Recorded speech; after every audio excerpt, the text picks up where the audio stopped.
call me drunken!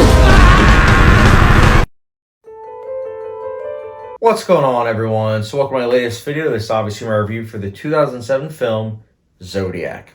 So Zodiac is a film that turns 15 this year, which gives me a pretty darn good excuse to finally sit down and review this film for you guys. It is a David Fincher film, my personal favorite filmmaker of all time. As of right now, as the film of this video, which is June of 2022, David Fincher, for those of you that don't know, he's the same director that gave us Girl with the Dragon Tattoo. Of course, Fight Club, Seven, slew of others. He's a great filmmaker, and it also happens to star Jake Gyllenhaal, Robert Downey Jr., Mark Ruffalo, who obviously all ended up being in Marvel films, but before that, they were in Zodiac, which is a film that's obviously about the Zodiac killer and the journalists and police officers that are trying to go and sought after him. This is a film that I first heard about, I would say probably it was 2013, 2014, and I remember hearing about it because a lot of people were saying how it's underrated and how it didn't do well at the box office, and how despite it being critically acclaimed at the time, it didn't receive any Oscar nominations. And I remember at the time I said to myself, you know what, it sounds interesting. You know, I like the cast members, and I also like this guy, David Fincher. Like, at the time, I wasn't the biggest fan of Fight Club when I first heard about this movie, but I was like, you know what, I liked some of his other stuff. Like, I liked Seven, so why not check it out? And I remember the first time I saw Zodiac, I said, holy cow, that movie was incredible, especially that basement sequence. Oh my goodness.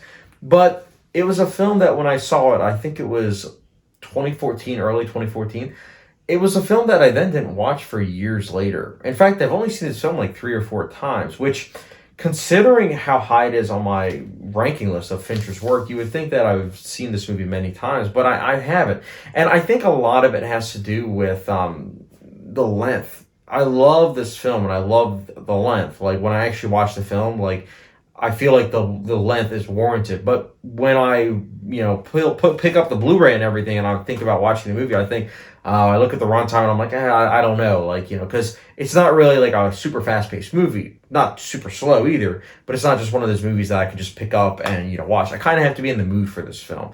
But when I am, I absolutely adore this film because it's very well acted. It has 3 incredible performances.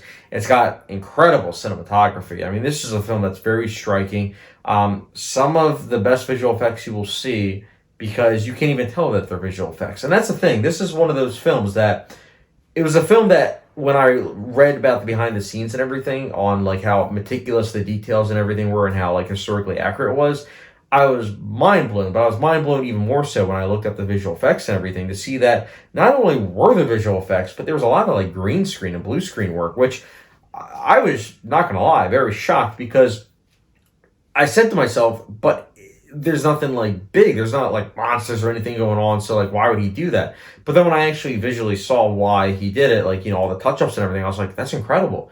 And it just brought to my attention how like a lot of people are like, oh, CGI is the forbidden fruit. It's terrible, for movies and everything. But it's like, that's not true. It's how you use it. It's a tool at the end of the day. And if you overuse it, then yeah, obviously it's going to stick out like a sore thumb. But if you do what Fincher does, like with Zodiac, and he just touches it up, then it's something that you don't even notice until literally it's pointed out in the behind the scenes. And that, my friends, is incredible visual effects, and it doesn't get talked about enough. But truly, he is an auteur, and I loved what he did with the visual effects of this film. I think that it's a great, great touch. Other thing I wanted to mention is that the characters in this film, I mentioned the acting, but the characters in this film are quite fascinating. I loved the character specifically of Jake Gyllenhaal and how obsessed he gets with this, Hall manhunt. I think it's something that really kind of brings us as audiences into the manhunt because, we see him as like the everyday individual, so we're able to really kind of latch on to him. The other thing is, as I mentioned earlier, the basement sequence, you'll know it when you get to it, is something that is one of the most suspenseful scenes I think I've ever seen. It's something that I truly, truly liked, and I find it nail-biting every single time that I watch this movie. Love the attention to details, as I mentioned earlier, the costume design, production design, makeup. These are all things that are really, really intriguing and really transported me as a viewer back into the time period of this.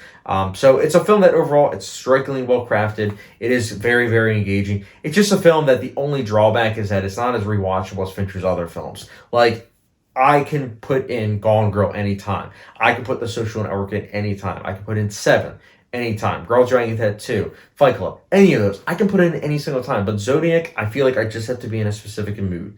But nonetheless, still a great film. And Zodiac, for me personally, I will be giving a